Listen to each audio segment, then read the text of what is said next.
I'm not going to lie. I picked up on the whole Trump's too old to be president thing after Joe Biden announced he's not running for re-election as a complete and total joke. It's obvious satire. As I told you yesterday, I posted this to my Twitter account and I said, is it really what the country needs right now to have the oldest presidential nominee ever be president of the United States? It doesn't seem good.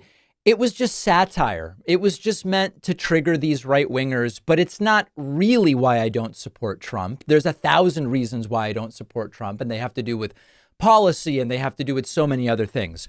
But it turns out that this is being really picked up on by right-wing media. And they are so wildly triggered and furious about the fact that it is only accurately being pointed out now. Trump becomes the oldest nominee in American history based on the fact that Joe Biden has dropped out. It really started as a joke. And there is a real what is wrong with this guy kind of situation going on as the focus becomes Trump's regularly mangled speeches and confused statements.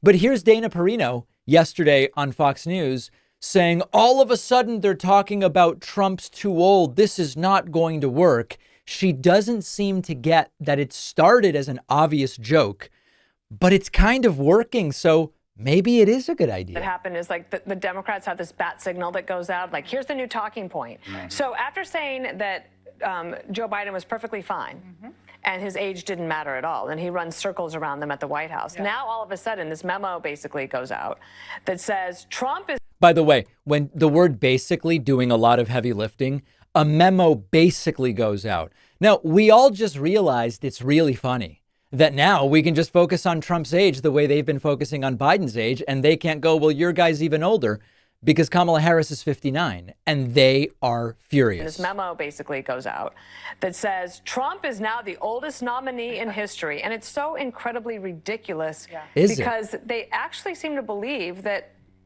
cutesy ridiculousness like that might work. I don't think it's going to work. Well, it started as a joke. If they weren't wildly triggered by it, it wouldn't work. But it's infuriating them so much, and it's reportedly getting back to Trump as well. The great thing about this is we on the left, we all know it's nonsense in the sense that Trump's age has nothing to do with why we aren't voting for him. It is also the case that there has been huge corporate media malpractice. Think about how since June 27th and Joe Biden's poor debate performance, there have been thousands of stories and likely tens of thousands of corporate media hours cumulatively devoted to Joe Biden's cognitive state. Despite the fact that for years and since June 27th, every single speech and interview that Donald Trump gives is mangled and scrambled beyond recognition. He seems visibly confused and nonsensical. The point of all of this, other than pointing out the absurdity of the media malpractice, is exactly to trigger them like this. They are furious. And part of the reason they're furious is because it's simply true. Donald Trump is the oldest nominee in history and seems to have lost his marbles. They aren't thrilled that there is no retort to, you guys have the oldest nominee ever. And you've been talking about how Biden's too old. You have the oldest nominee ever. Trump's entire identity and way of doing campaigning is focused on the shortcomings of others. And there's really no retort to your guy is the oldest guy ever. He wears lifts in his shoes. He paints his face orange. He dyes his hair. He's falling asleep in public all the time. They know this is a liability when the contrast is high energy Kamala Harris. And there's a bunch of articles that are now coming out about this. Ann Applebaum has a really good piece in The Atlantic called Suddenly Trump Looks Older and More Deranged. Now the Republicans are the ones saddled with a candidate who can't make a clear argument or finish a sentence. It kind of started as satire when I tweeted it, but it is being picked up on as a serious story.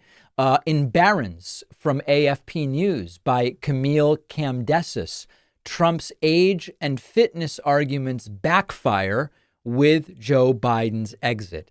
This is sort of something we stumbled upon, but it is already working really well to put them on the defensive, and we should continue it. And meanwhile, you've got to see what they're going after Kamala Harris with.